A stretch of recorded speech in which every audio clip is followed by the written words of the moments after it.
Özür diliyorum, հայեր ներեք մեզ արշավը 17 տարի առաջ Թուրքիայի ներքաղաքական կյանքը ցնցեց եւ հայոց ցեղասպանության մասին գրեթե 1 դար լռությունից հետո թուրք մտավորականները ոչ միայն խոսեցին, այլև հրապարակավ ստորագրահավաք անցկացրին, որով ներողություն էին խնդրում, որ չեն կարողացել կանխել հայոց մեծ եղեռնը։ Իմ խիղճը չի ընդունում անտարբերությունն ու ուրացումը հանդեպ մեծ եղեռնի, որին ենթարկվեցին օսմանյան հայերը 1915 թվականին։ Ես մերժում եմ այս անարդարությունը, կիսում եմ իմ հայ քույրերի եւ եղբայրների զգացմունքներն ու ցավերը եւ ներողություն եմ խնդրում նրանցից։ Այս տեքստի եւ քարոզարշավի հեղինակները Թուրքիայի առաջատար հրատարակչություններից Իլեշիթիմի համահիմնադիր պրոֆեսոր Ահմետ İnselն էր, լրագրող Չենգիզ Ակթարը, պրոֆեսոր Բասքն Օրանը եւ Ագոսի լրագրող Ալի Բայրամօղլուն։ Ընդամենը մի քանի օրում ավելի քան 32,000 թուրք իր ստորագրությունը դրեց այս խնդրագրի տակ եւ առերեսվեց սեփական պատմության սև էջերին։ Ահմետ İnselն ասում է, սրանով իրենք նաեւ ներողություն էին խնդրում, որ չեն կարողացել պաշտպանել Հրանտ դինքին։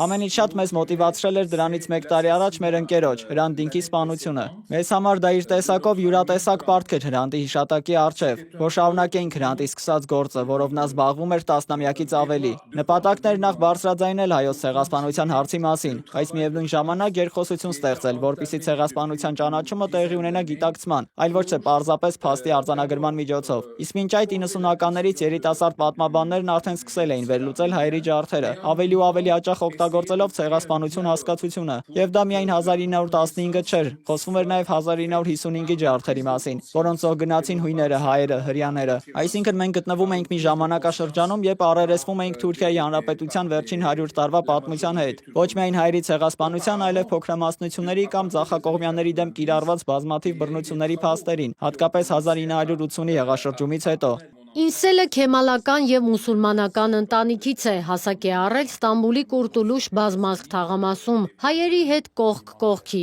Էրդողանի վարած քաղաքականության խիստ քննադատներից է։ Համոզված է, առաջիկա 100 տարում եւս Թուրքիան չի ճանաչի հայոց ցեղասպանությունը։ Իր գրած Էրդողանի նոր Թուրքիան գրքի առանցքում Թուրքիայի ժողովրդավարության հարցն է, որը նա կապում է հայոց ցեղասպանության ճանաչման խնդրի հետ։ Այս չճանաչելը բռնության այս ժխտումը ներառյալ հայոց ցեղասպանության, բայց նաև հույն եւ հրեա փոքրամասնությունների դեմ տարբեր մասշտաբի ճնշումները 1938-ին ալևիների կոտորածը, Դերսիմի ջարդերը հանգեցնում են նրան, որ այդ հիշողությունների ժխտման պատճառով թուրք հասարակության երևակայության մեջ մշտապես բռնության բռնկման հակում կա։ Կարելի ասել, սրանով քնեցրած բռնարարը կարող է արթնանալ, այսինքն այն ինչ ճնշվում է, պարբերաբար վերադառնում է տարբեր մակարդակներում, սոցիալական հարաբերություններում, առօրյա կյանքի շփումներում, միջանձնային հարաբերություններում եւ այլն։ Հետևաբար ժողովրդավարացումը խղճի ազատությունն է։ Խոսքի ազատությունը թույլ է տալիս։ Ինչպես տեսանք 2000-ականներին, երբ Թուրքիայում սկսեցին քննարկել, բացատրել, գրքեր հրատարակել ցեղասպանության եւ բռնությունների թեմայով։ Ապրիլի 24-ին ցեղասպանության զոհերի հիշատակի ոգեշնչման արարողություններ իրականացնել Ստամբուլի Թաքսիմ հրապարակում,